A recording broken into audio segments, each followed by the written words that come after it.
Bonjour, je suis Kate et dans la vidéo d'aujourd'hui, je vais vous montrer comment utiliser des stylos dans votre machine Cricut pour écrire sur vos projets en papier et vos cartes.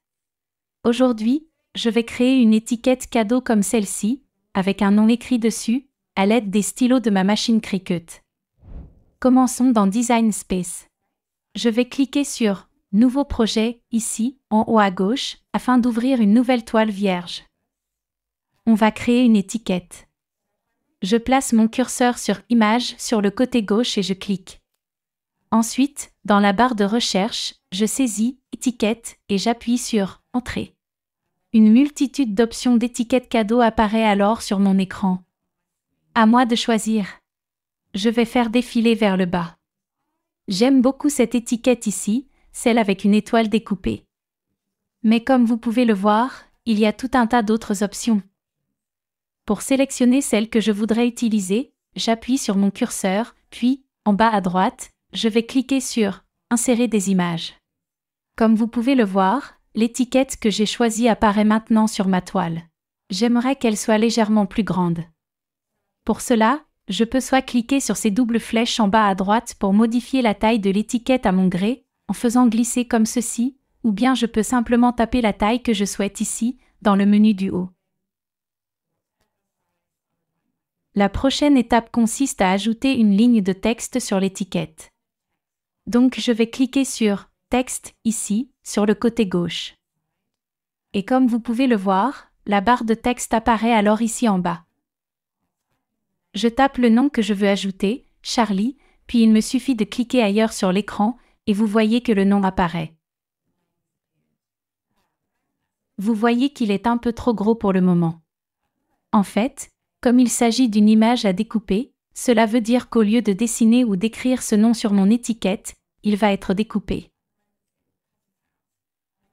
Je sais cela parce que quand je mets le nom « Charlie » en surbrillance, et que je regarde dans mon menu calque sur le côté droit, je peux voir qu'il est écrit « Découpe simple » sous la section qui correspond à mon texte.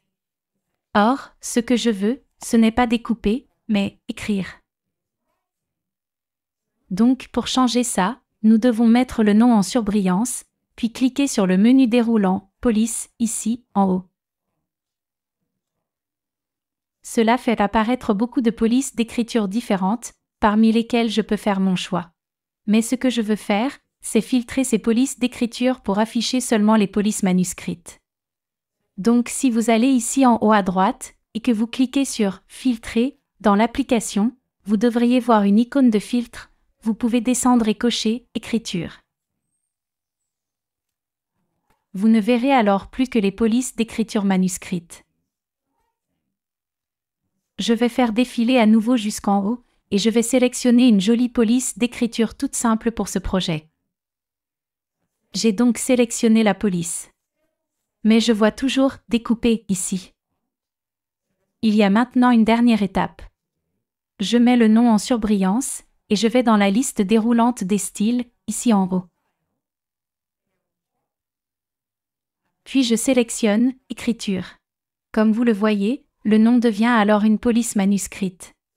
Ici, sur le côté droit de l'interface, on a maintenant « Stylo » au lieu de « Découpe ». Super!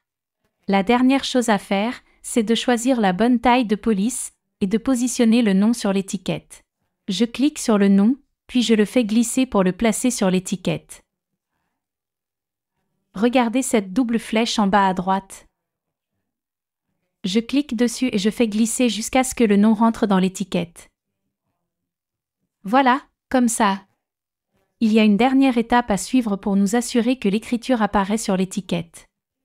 Nous devons maintenant cliquer sur « Tout sélectionner » ici, dans le menu du haut. Et puis, ici, je vais cliquer sur « Attacher ».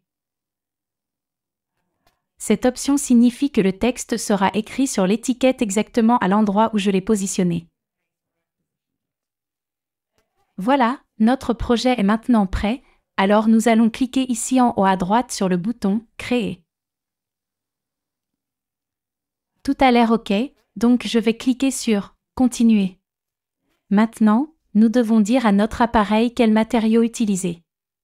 Je clique sur « Parcourir tous les matériaux » et ici dans « Toutes les catégories », je vais cliquer sur « Papier cartonné ».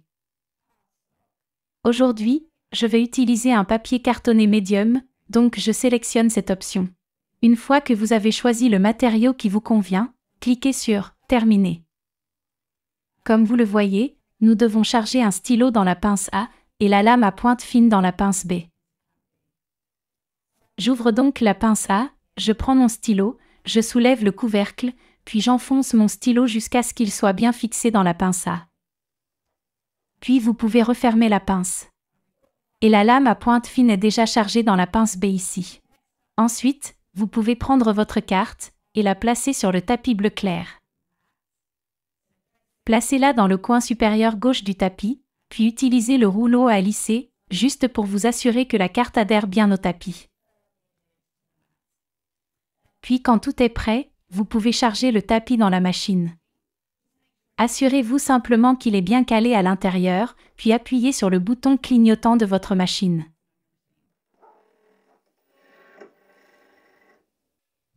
Lorsque la machine a fini la découpe, vous pouvez appuyer à nouveau sur le bouton clignotant, puis décharger le tapis. Ensuite, l'étape à bien suivre, c'est de retourner le tapis pour le décoller de votre projet. Et voilà! Une jolie étiquette cadeau personnalisée avec une inscription. J'espère que cette vidéo vous sera utile. Pensez à consulter nos autres vidéos pour plus d'idées de projets et de conseils pour utiliser votre machine Cricut. À bientôt!